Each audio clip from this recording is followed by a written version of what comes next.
Welcome back to They Reminisce Over You. I'm Christina. And I'm Miguel. On this episode, we're talking about one of my favorite rappers of all time, Mr. Big Stuff, Heavster, Overweight Lover, out of Chunky but Funky. He's from Moneyearnin Mount Vernon, the diddly diddly diddly diddly diddly D, Heavy D. One of the few people, I think there's maybe two or three, who have done a song with both Michael and Janet Jackson. True. He's the man who's basically responsible for Uptown Records, with him being the first act, and he helped find Jodeci, Monifah, Soul for Real, and was instrumental in Mary J. Blige's career as well. So let's just get right into it. We're talking about Heavy D this week, the late great Heavy D. You ready? Let's do it. All right, so the first time, or it probably isn't the first time, but one of the first times I heard him was pretty much the same way I heard all of my early hip hop, riding the school bus and the radio being tuned to 1580 K-Day and hearing either Mr. Big Stuff or Chunky But Funky, one of those early records.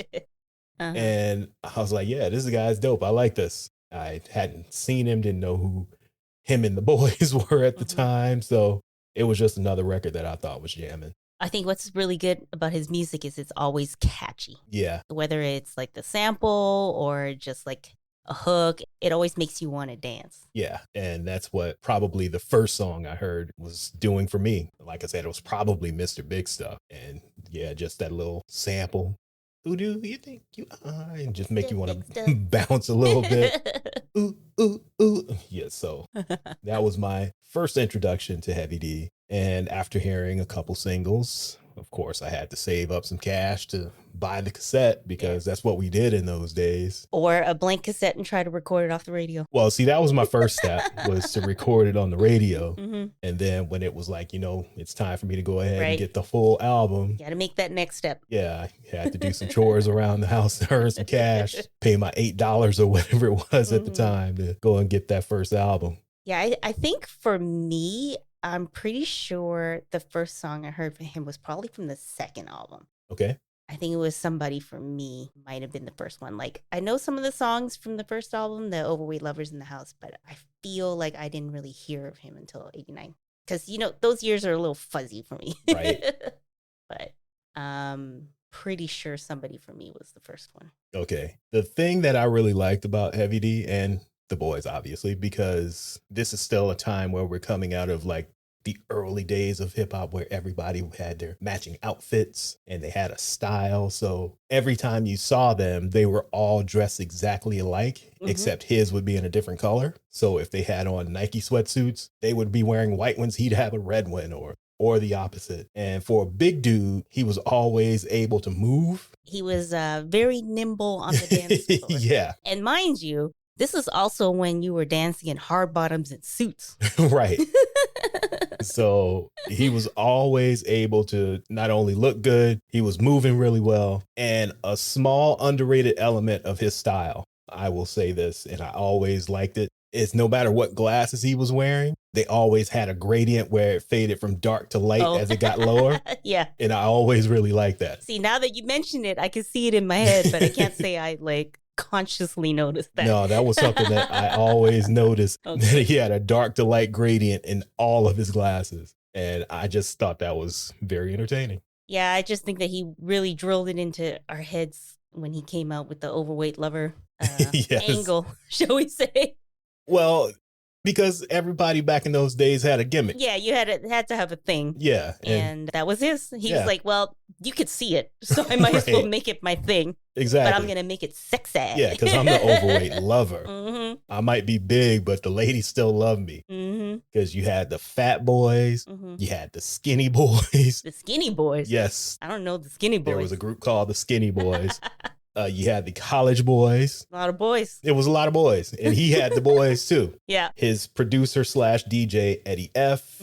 And dancers, Trouble T-Roy and G-Wiz. They made up the Boyz. Yeah. But yeah, his style and image was a lot more positive than like, say, the Fat Boys, because they were making fun of them just being fat all the time and talking about how sloppy they could be and blah, blah, blah. But he was like, no, I'm getting suited and booted.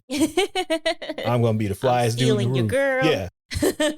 I'm going to be the flyest dude in the room, and I'm leaving with your lady. Yeah, because you had sent me a link to a documentary, and I can't remember who it was who said it, but it was like one of his friends, one of these music folks, was just talking about the whole overweight lover persona, and he was like, no, but like I actually believed it. I was like, maybe I should keep an eye on my girl. I can see it. He made it believable. I could see it. Well, you see what Queen Latifah said in that same documentary about when he guest starred on In Living Color. Living Single. Yes, Living Single. And how Kim Fields was just like, the entire time that he was there. Yeah, because the storyline was he kind of friended her. I think they showed like a little clip and he was just kind of like, we can be friends, right? And she was just like, yeah, I guess. And then Queen Latifah's character, Khadijah, came down and she was like, I had to break up with him and he was so sad. Yeah. And then they cut to Kim Fields' interview and she was like, I'm sad our story arc didn't last a little longer. And then you got Queen Latifah's like, I think she had a little crush on him. For real, for real. So I'm sure he had that effect on all the ladies. Yeah. Because like I said, that's what he presented himself as. Like, yeah, big teddy bear. I'm the overweight lover. Yeah. But in terms of his music, he really touched on pretty much everything. Like, of course, he started with just your regular straight up hip hop, but all of his albums had elements of house and dance and reggae in the music. And I mentioned this when we were talking about Queen Latifah. Her and Heavy D have similar career paths. Yeah. And both of them have similar styles as well. They're like two sides of the same coin, pretty much. A little bit of house, a little bit of Jamaican influence, a little New Jack swing. Right. And even like their rhyme style sometimes can sound pretty similar because that kind of hit me. I think I said in that episode when I was listening to Queen Latifah or Heavy D, one of the two, and I was just like, do they sound like each other? Am I crazy?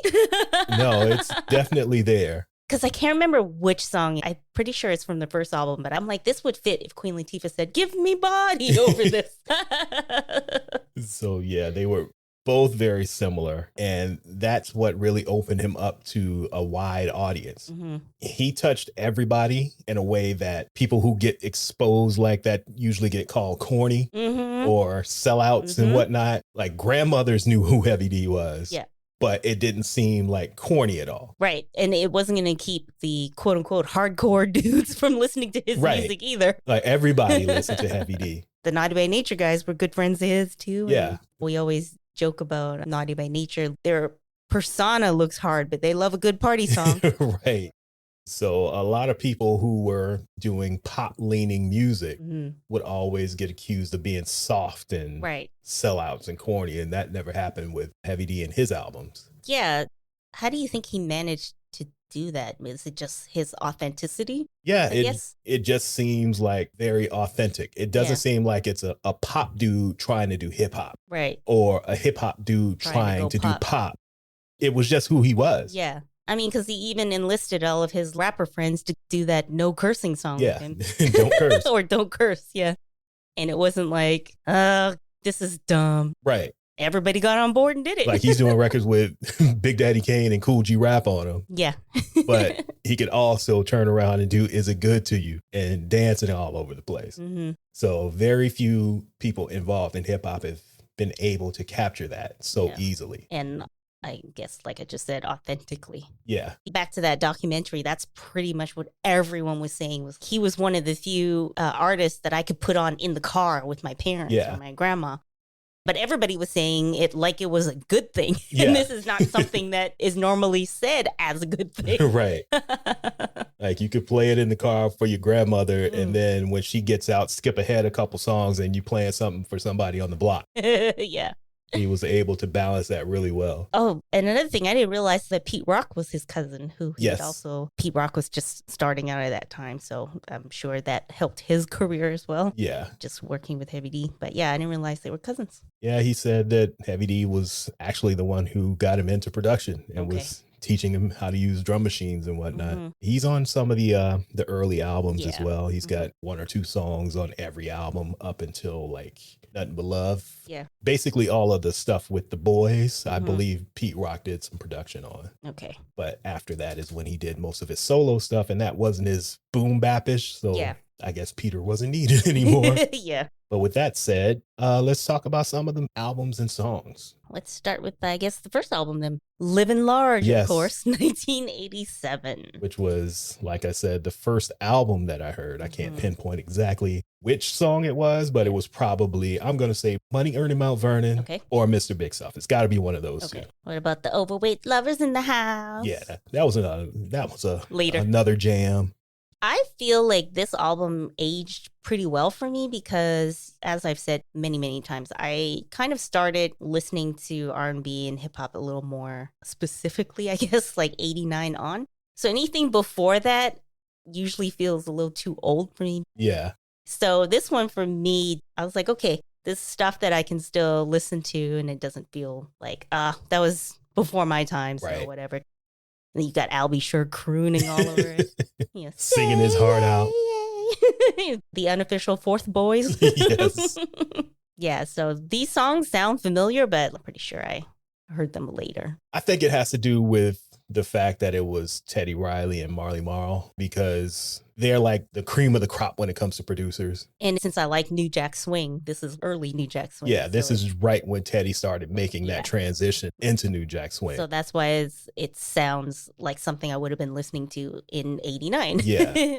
Like if this album was produced by a lesser known producer or not as talented, it probably wouldn't hold up, just like a lot of other stuff that we know and love from this era that just is like, I don't know if I want to hear this again. But because you got two heavyweights like Marley Marl and Teddy Riley involved, and Eddie F did a lot of production as well, it holds up. And I think Heavy D's flow isn't as rhythmic as early rap, so it doesn't sound like the first generation of rap. Yeah, he's not one, two, three to the four. Yeah. Don't push me. Yeah, he was quite nimble when it came to his rapping and his ability. And he has a pleasant voice too, yeah. So he's easy to listen to. Yes. Basically what you're saying, he's got a little something for everybody. So he's got like the little reggae vibes. He's got Al B. Sure crooning R&B hooks. He's got like little dance tracks. So everybody can get in on it. And the next album, Big Time, it was similar to the first, but much better. Yeah. It's like everybody had gotten better at what they do in terms of Eddie F and Marley Marl and Pete Rock and Teddy Riley. Like they had stepped it up a notch. Yeah. So the production on this is really good too. And it's got some of my favorite Heavy D songs on it. Like? More Bounce. Of course. Basically, you would like that sample. Yeah. The run from Girls They Love Me to Big Time. Right. Those three. Ugh. Chef's kiss. But the biggest songs from this album were We Got Our Own Thing, which was very danceable and up tempo, and Somebody for Me with more Al B. Sure crooning on the hook. Oh yeah, I forgot about We Got Our Own Thing. So either it was Somebody for Me or We Got Our Own Thing. Okay. It was one of those two. That was my intro to Heavy D. And in between this album and their following album, T-Roy died tragically while they were on tour. Yeah. He fell off of something backstage, and I don't know how far it was, but it was quite a fall, and he passed away in the middle of their tour. Read somewhere that it was like a height of like 2 stories. Oh, man. So it was a fall. Yeah. And so they dedicated the third album, Peaceful Journey, to Trouble T-Roy. This was another album that had hits all over it. So Is It Good to You, Now That We Found Love. We got a little Casey and JoJo singing some hooks too. Yeah. So there was a lot of that. It was very danceable again. Yeah. But it also had some boom bap hip hop on it. When, like you said, Don't Curse. Like you got Grand Poobah, Cool G Rap, and Q-Tip on this album. They wouldn't be doing records with somebody like who's soft or a sellout. Right. If they didn't actually think he was legit. Yeah. So I like this album as well. I don't like it as much as the first two, but I do like it. The first 2 albums, I got used to hearing Al B. Sure crooning all over it. Yeah. And then this one, we got Now That We Found Love with Aaron Hall shouting all over it, which is completely different than Al B. Sure's sound, even though I love that song too. I think that song was probably the one that like solidified it for me. Yeah. Like, okay, he's like part of my roster. But you got Aaron Hall just shouting all over it. The smooth sounds of Al B. Sure was not on this album at all, right? No, he wasn't on this one. I think the last one he was on was Big Time. Okay. But definitely Is It Good to You is like, I love the hooks. Like Tammy Lucas is like a great hook singer. She's got like a perfect voice to balance these hip hop songs. Yeah. So that one's definitely a favorite. Yes, because, and we've been talking about this for a while, doing an episode about the unsung hook singers of the 90s and early 2000s. Because Tammy Lucas was taken off of 2 songs, right? Yes. When they did like video versions. Mm-hmm. But she did release Is It Good to You by herself as a single. So she did get a little bit of a reprieve. Right. And I think I have that too. I'm sure I have it somewhere. I have it somewhere. Oh, Tammy Lucas. Yeah, we need to do that episode. Tammy Lucas. And other... Vinia Mojica. And other notable hook singers. Yes. What was her name? The one on Bone Thugs singing her heart out. It's the thuggish, ruggish bone. Tasha. Yes. Anyway, let's get back. Look out for that at some point. Yes. Back to Heavy D.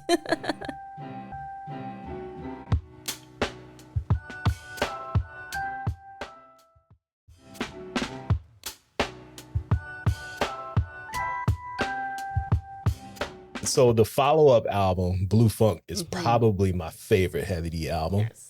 Because while it has the same elements of the previous albums, it's a little bit harder than the rest of them production-wise, because this is a time when like New Jack Swing is kind of fading out, and this new wave is about to come in. So I really like this album. A lot of people don't, just because of it not having like a danceable hit, but it's similar to all of his previous albums, just minus that 1 or 2 dance songs on it. And if I had Pete Rock as my cousin, why not? And I have access to DJ Premier, I'm doing it too. So this is one of my favorite albums from front to back.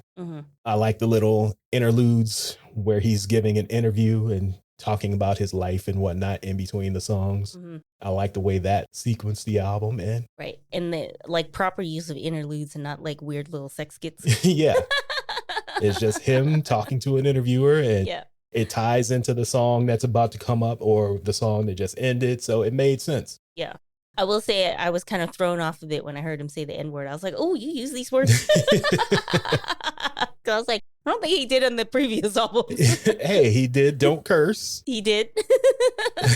And he really wasn't into cursing a lot, but I guess hearing this and having the same reaction as you did, people were like, Heavy D's gone hard. Yes. Even though the content is exactly the same, minus 1 or 2 songs where he's talking about like his brother getting shot.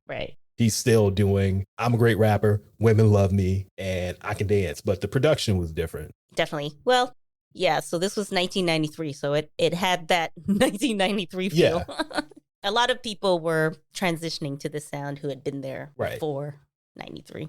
And like I said, if I had access to Premier and Pete Rock, my album would have sounded like this too. So I don't blame him for that. And like I said, it's probably my favorite Heavy D album. Yeah, I think it's different reflecting back now because we're sort of just listening to everything all at once. And I'm trying to remember, how I felt at the time when you have to wait like a year or 2 in between. Yeah. Because right now, everything kind of it makes sense why things sound the way they are. Because the last album was 91 and now this one's 93. And like you're saying, if his cousin is like Pete Rock, like why not use it? Exactly. But I guess I can understand why fans would be like, huh, this is a different sound. Especially because it'd been a couple years since the other album. Yeah.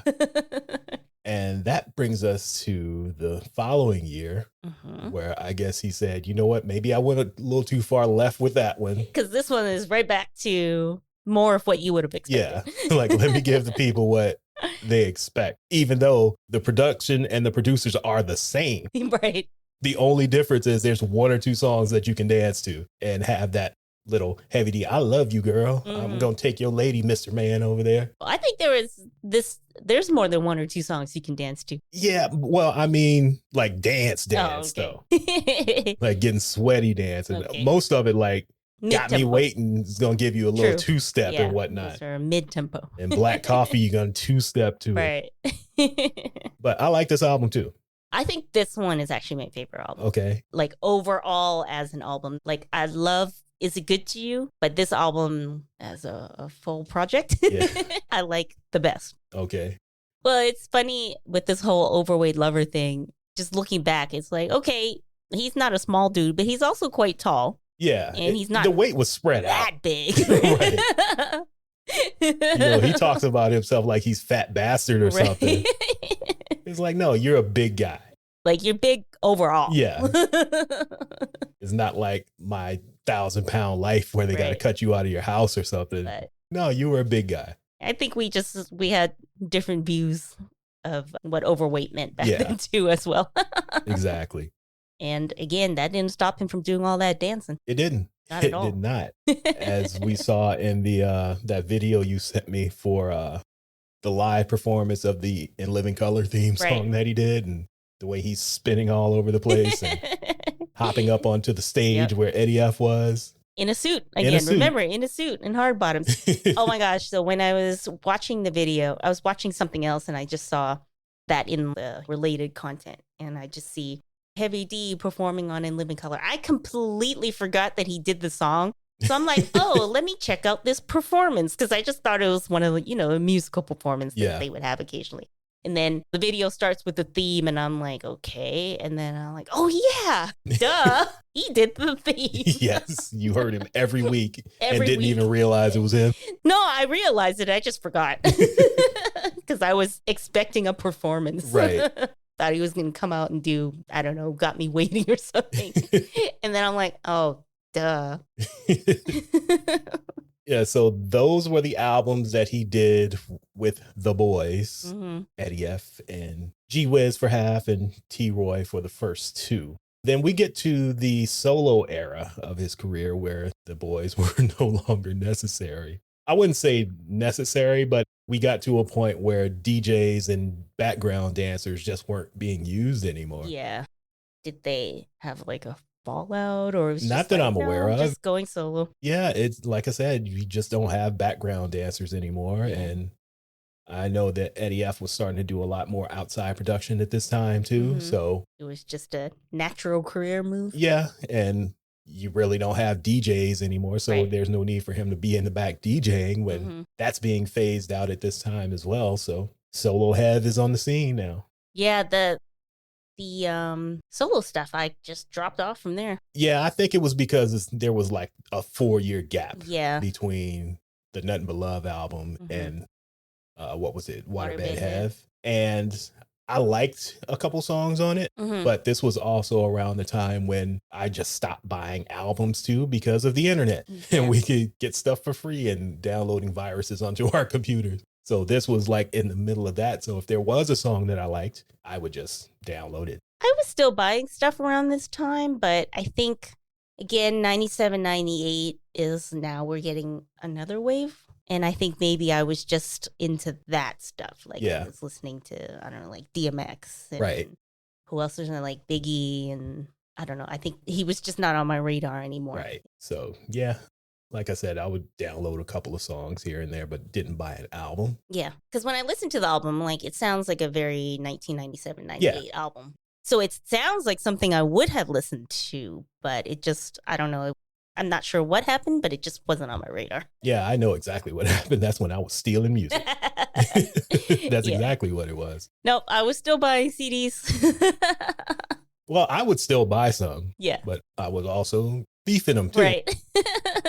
It was a little bit of both. And his later stuff just fell victim to that, basically. Yeah, definitely. I would say for me, for sure, after like the 2000 and on, that was kind of where things started to get sketchy in terms of what I would actually buy. Yeah. And once we get past like, I think maybe even about like 2005, because then we were starting to like, it was so much easier to like rip your CDs and stuff. So I would kind of just listen to stuff I already had, or just stop buying and stop looking for new stuff. Yeah.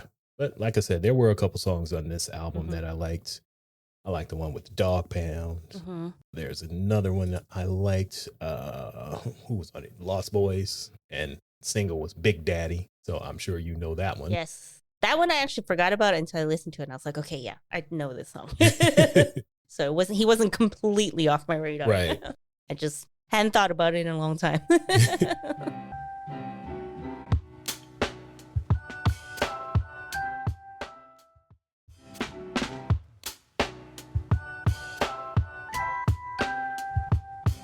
Yeah, when we get to the following album in 99, Heavy, again, I really wasn't too onto this one, but there were a couple songs that I did like I love Listen with Q-Tip.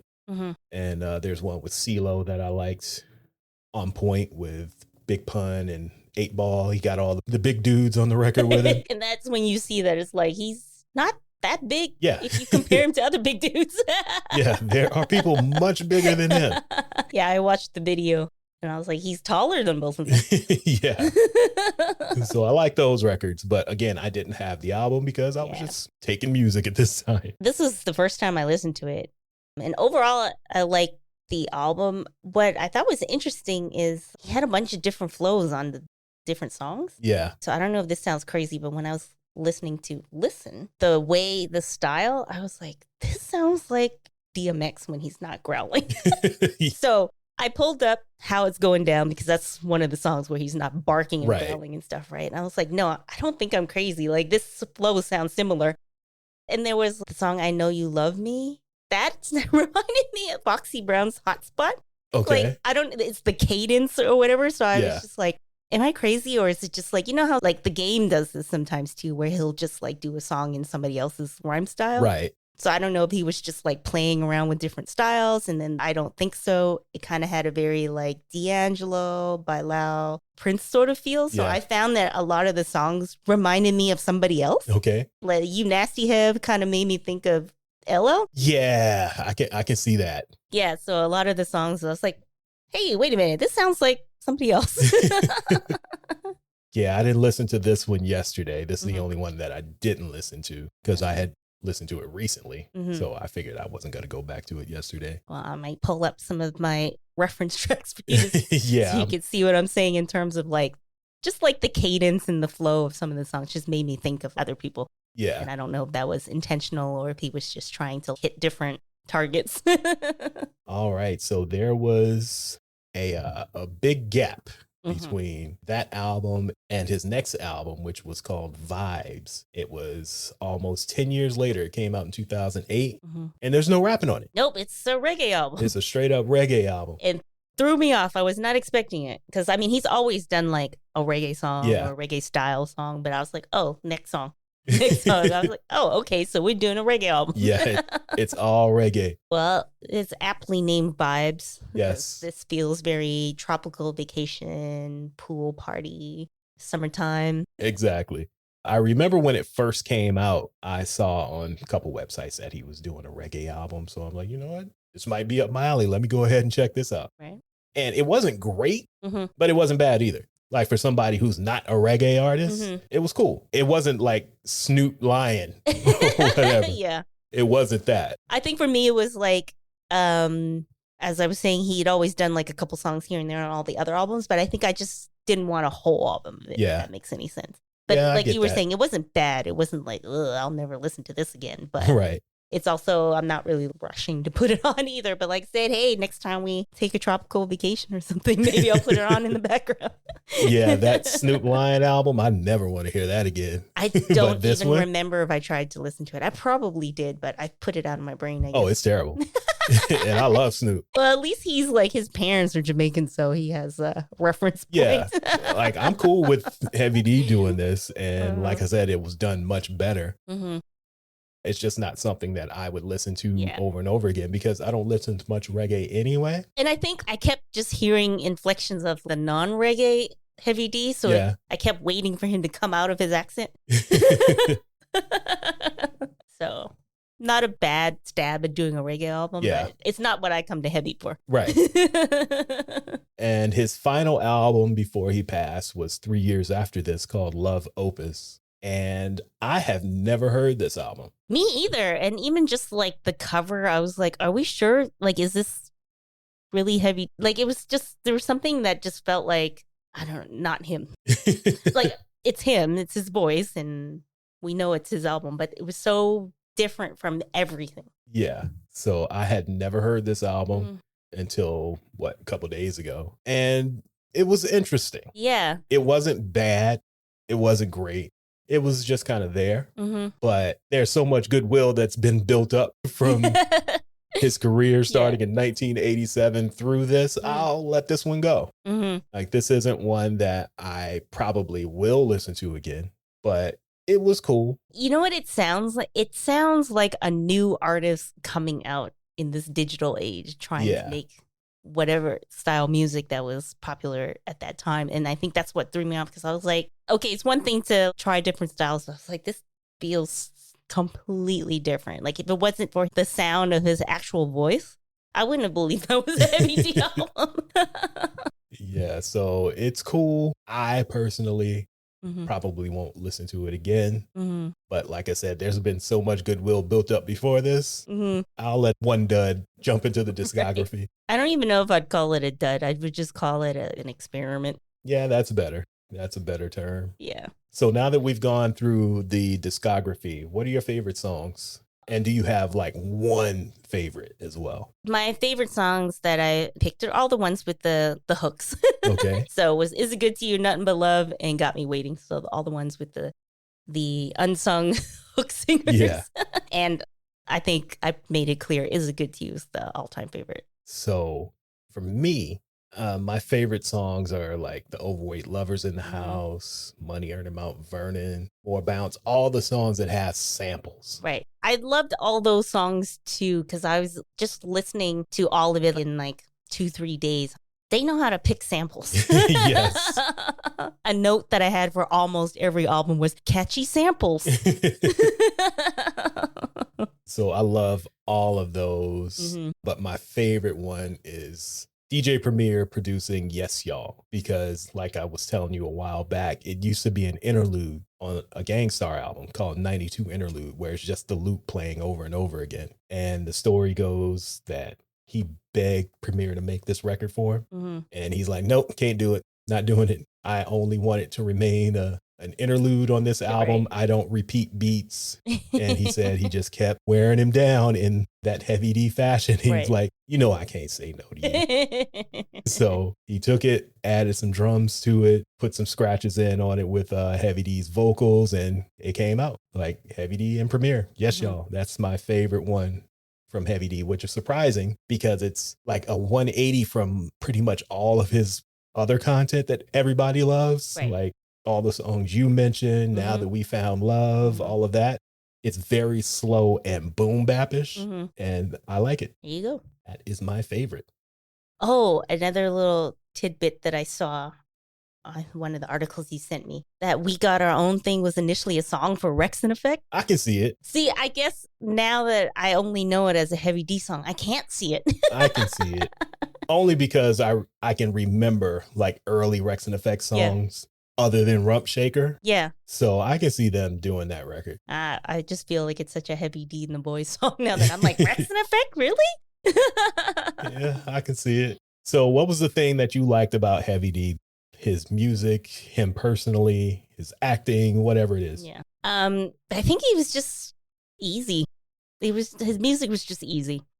Like, you wanted to dance, you wanted to sing, you wanted to hang out. Like, it just, the music was just easy. I don't know how else to describe it. It sounds nice. He seems like a fun person. Like, you just like it. And also, as I'm pretty sure I've said before too, since, you know, this is all like early 90s, like I just thought that rap was supposed to have all these different styles. So I wasn't like, oh, he's too soft or he's too danceable, whatever. Or he's like the nice in between, like the hard rap and the conscious rap. I didn't even think about all that. It was just like, he's fun. That's it. Sometimes it's just that simple. Yeah. I liked the fact that he was, and we mentioned this at the very beginning, he was able to reach all types of people without compromising who he was. And the way he was able to flow in and out of different genres of music. Yeah. Like he would do an R&B type song, or then a dance song, and then some real boom bap stuff with Pete Rock and Premier. And then I'm back over here doing Is It Good to You with Tammy Lucas on the hook. Yeah. So the way he was able to just bounce in and out of different styles and genres like that, and it wasn't looked at as like compromising his art. That's what I liked about it. That's quite a feat. Yeah. Again, now looking back at everything as a whole, it's like, How did he manage to do that? Right. Because we see and have seen a lot of people try to do this, and it just doesn't work. Yeah, it feels inauthentic. Yeah. Or that you're riding a wave. Right. And he was able to just bounce in and out of this kind of stuff all the time. Because we even see some artists from that era, too, who weren't able to transition as seamlessly from the late 80s, early 90s into the mid to later 90s as well. So even at the time, not only just looking in hindsight, at the time, there were people who weren't able to do it. Yeah. So with that said, would you like to give the people a Heavy D recommendation? I would just recommend watching his documentary Be Inspired, because then it just gives you a full picture of who he was, not only just like his musical career, but just who he was as a person, how much he helped other people, and how other artists are just tied to him, his career as well, and just kind of gives you a full picture of Heavy D. Yeah. For me, I'm going to go in the complete opposite direction and suggest that people check out some of his acting work. I had a note about that where I was like, oh, I didn't even like go into like review any of the acting stuff. Yeah, he's done or did quite a lot of acting. I never saw the play, but I remember when he was first doing a play on Broadway called Riff Raff, and was getting all sorts of acclaim for it. And I'm like, Heavy D's on Broadway? So you can just add that into all the things that he was good at and able to bounce around and do. So I would suggest checking out some of his acting stuff. Like we mentioned, the Living Single run that he had. He was in the movie Life with Martin Lawrence and Eddie Murphy. He was in the Cider House Rules of all movies. So he had quite the full filmography as well. So I would suggest go check some of that out. And the Blue Funk album. Your favorite one. Yes. Of his discography. So the two of those. Those are going to be my recommendations. Okay. All right. You got anything else you want to say before we get out of here? I think that's all I got. I was going to say something about the documentary, but just go watch it. There's some good stories in there from his friends and colleagues. There is. There's all sorts of people. Mary J. Blige, Will Smith. I was going to retell a story, but it's better for you just to go watch it. And just go check it out. Tell the story themselves. Exactly. So thank you for listening to us reminisce on the life and career of Heavy Diddly Diddly Diddly Diddly Diddly D. You can't say it as fast as him. I cannot. Not many people can. But thanks for coming back and listening. We try to do this every 2 weeks or so. So if you haven't listened to us in a while, come back in 2 weeks. We'll have something new for you. We also have a newsletter called Liner Notes. It's a free monthly newsletter. So if you want to sign up for that, go to troypodcast.com/newsletter. And it will pop up in your inbox in the first week of the month. If you would like to buy some merch, you can go to our store, Nothing But a Tea Thing. We have t-shirts, hats, hoodies, all sorts of accessories. We got Troy themed stuff, but we also just have like pop culture themed stuff. So check it out. So go ahead and check that out. That's at teethang.com. TEETHANG.com. We will be putting together a Heavy D playlist for this episode with our favorite Heavy D songs. So make sure to check that out. It'll be on the website, or you could go to our Spotify page as well. You'll find all of that in the show notes. I can't think of anything else to say. I think that's it. I think we should wrap up here because the AC has just turned on and I don't want to edit that out. So we will be talking to you guys again in a couple of weeks. Bye. Bye.